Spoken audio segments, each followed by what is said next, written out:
முன்னாளைய பள்ளி மேலாண்மை குழுவினுடைய உறுப்பினர்களுக்கும் இன்றைய தினம் நடைபெற இருக்கக்கூடிய பள்ளி மேலாண்மை குழுவினுடைய மறுகட்டமைப்பை பார்வையிட வந்திருக்கக்கூடிய அன்பு தம்பி முத்துசாமி அவர்களுக்கும்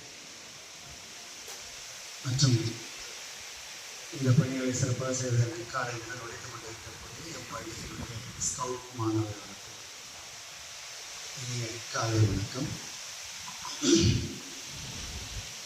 இந்த மாத தொடக்கத்தில் 2ஆம் தேதி நம்ம இதே இடத்துல இந்த பள்ளி மேலாண்மை குழுவினா என்னென்ன தேர்தல் எதற்காக இது உருவாக்கப்பட்டது, என்னென்ன செய்யணும் அப்படிங்கிறத பற்றி விளக்கமாக சொல்லியிருக்கோம்.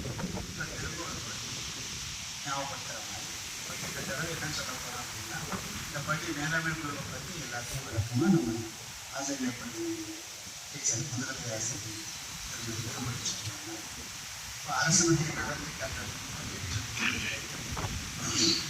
1ஆம் கிளாஸ் தொடங்கி எல்லாமே எல்லாம் வழங்கப்படும்.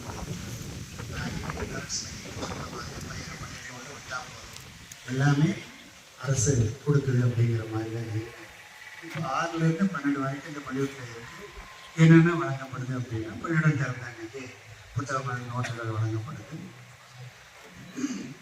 ஜியாமெட்ரி பாக்ஸ் வழங்கப்படுது, அட்லஸ் வழங்கப்படுது, யூனிஃபார்ம் வழங்கப்படுது.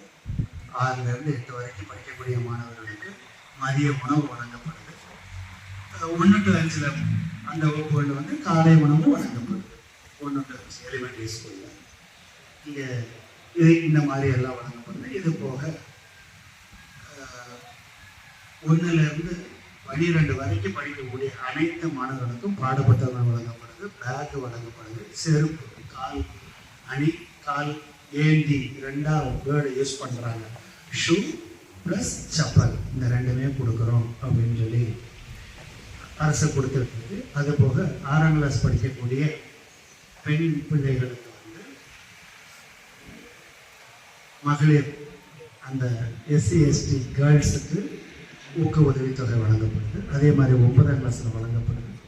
அதுபோல் 9, 10, 8 வகுப்புகளில் படிக்கக்கூடிய மாணவர்களுக்கு போட்டித் தேர்வு நடத்தப்பட்டு NMMSன்னு ஒரு தேர்வு இருக்குது, ட்ரஸ்ட்டுன்னு ஒரு தேர்வு இருக்குது, NTSCன்னு ஒரு தேர்வு இருக்குது. இந்த தேர்வுகள்லாம் அவங்க பரீட்சை எழுதி பாஸ் பண்ணாங்க அப்படின்னா அவங்களுக்கு ஊக்கத்தொகை வழங்கப்படுது.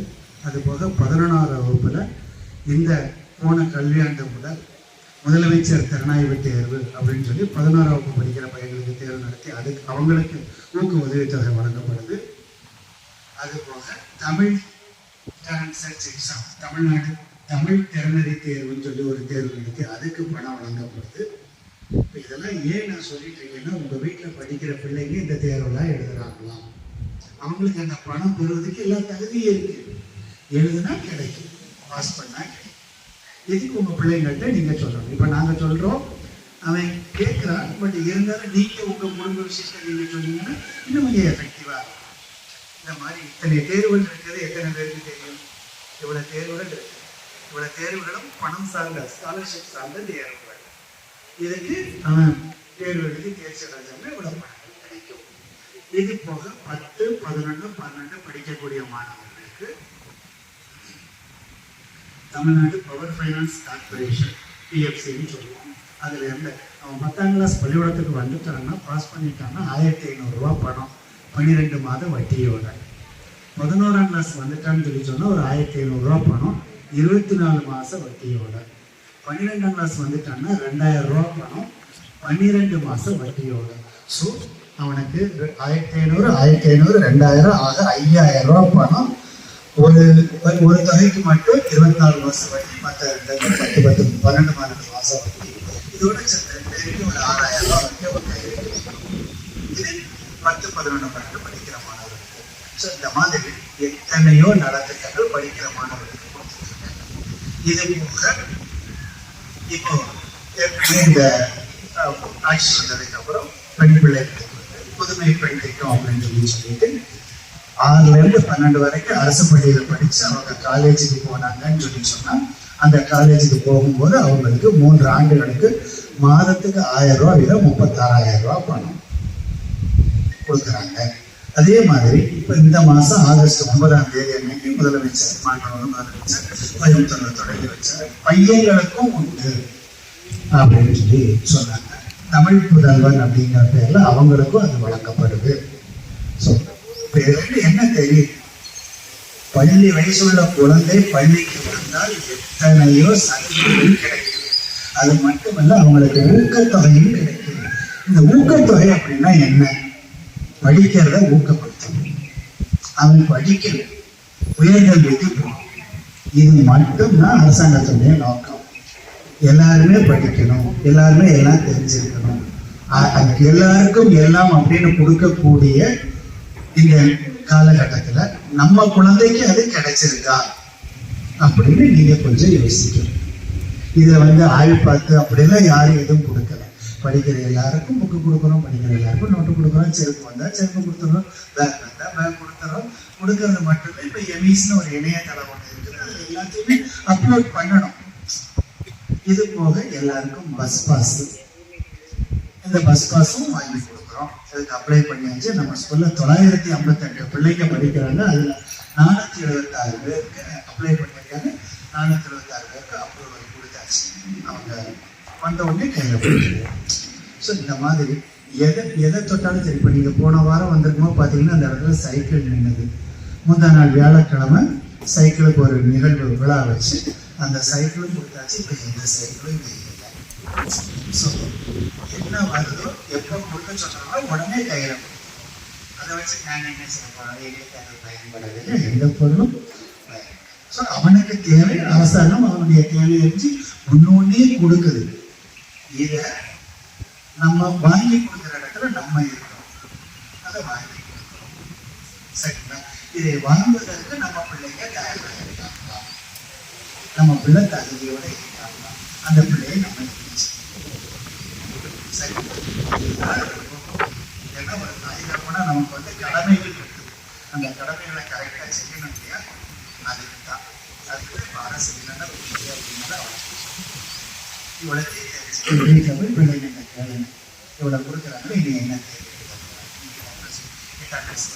9க்கு வச்சிருக்கு, 10க்கு வச்சிருக்கு, 11க்கு 2 வச்சிருக்கு. இதெல்லாம் தெரிஞ்சு நம்ம 11th ஒரு வருஷம் முடிஞ்சிருச்சு,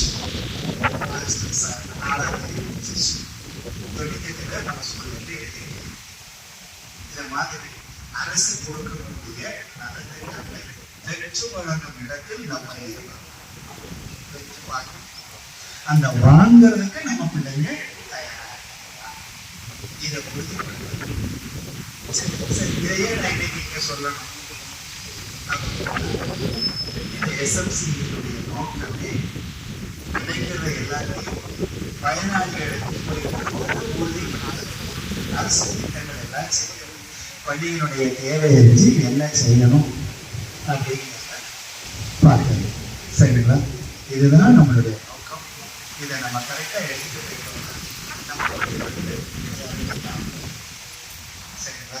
அப்படி டாப்ல கொண்டுட்டு வர்றதுக்கு தான் உங்களுடைய இன்னைக்கு ஒரு குழு அமைப்பு உருவாக்கம் நடைபெற இருக்கு. சரிங்களா? இதுக்கு எல்லாரும் ஒத்துழைப்பு கொடுங்க. இதை கரெக்டா செஞ்சு கொடுங்க. எல்லா பிள்ளைகளுக்கும் இப்ப இன்னைக்கு பொறுப்பாளர்கள் தேர்ந்தெடுக்கப்படும் பொழுது இனிமேல் அவங்க இப்ப நான் சொன்ன மாதிரி 920 பிள்ளைகளை நம்ம பெற்றோம். எல்லாருக்கும் அதை பெற்று வழங்குற இடத்துல நம்ம இருக்கணும். நான் இந்த இடத்துல நான் இருக்கேன்னு சொல்லலை, நாங்கள் இருக்கோன்னு சொல்லலை.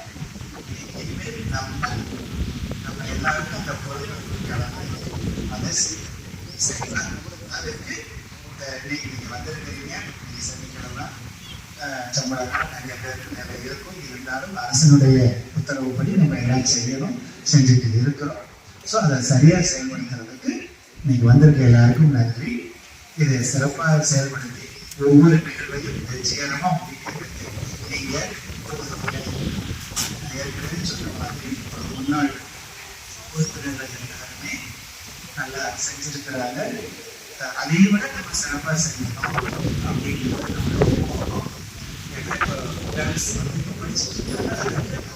முழுசா முயற்சி எடுத்து தலைவியெல்லாம் தினம் அழைச்சிருக்கிறாங்க. அந்த தலைவி அவளை செஞ்சு எதை உருவாக்கி கொடுத்துருக்கிறாங்க. அதுக்கான செஞ்சிருக்காங்க. கடுமையான போராட்டம் அவங்கள அழைச்சிருக்கிறாங்க. ஒவ்வொரு நிகழ்வுலையும் இந்த எஸ்எம்சியினுடைய பங்களிப்பு இருக்குது.